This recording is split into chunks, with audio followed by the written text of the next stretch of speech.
The first thing that comes to mind when I think of PBR is frat houses. I think of the shower beers. I think about overpriced Urban Outfitters t-shirts. I did buy one time. That Americana aesthetic. I also think about my one friend Jonah, who is from Milwaukee and like never shuts up about the fact that PBR is from Wisconsin. Let's talk about the strategy that Pabst Blue Ribbon used to grow.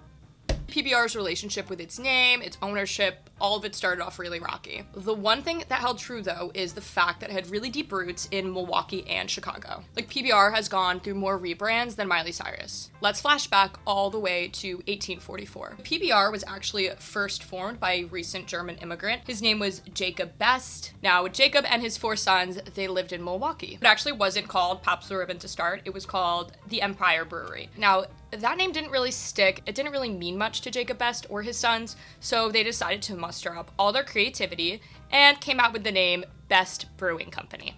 Yeah, Jacob Best, Best Brewing Company.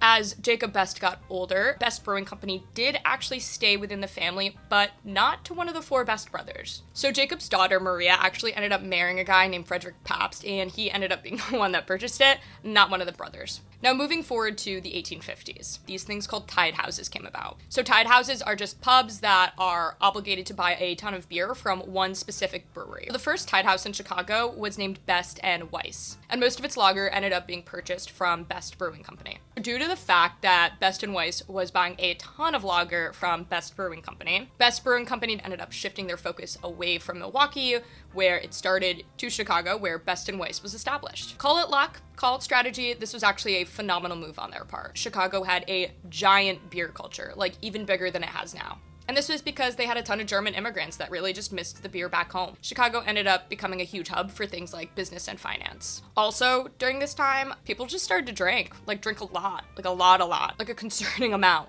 of beer. As we all know, in 1861, the Civil War commenced. Needless to say, that was not great. So when they were trying to expand the American Railroad, they actually ended up going north to good old Chicago. As the railroads expanded up north, so did the imports. This allowed people to not have to rely so much on Lake Michigan. Lake Michigan previously was a huge way people used to transport things. So due to all this change happening in the supply chain, the American Railroad, more industry workers had to come about. And I think you know what happens when there are more industry workers in this case with like not super great working conditions, there were more beer drinkers. Personally, I think this was like really, really lucky for Best Brewing Company. They didn't predict that the Civil War was happening. They didn't predict that the American Railroad was going to expand and that Chicago was going to become a hub for all these things, nor could they have predicted that all these industry workers were going to be needed and that they would want beer. So it was strategy in the beginning, but at this point, come on, like this is kind of lucky.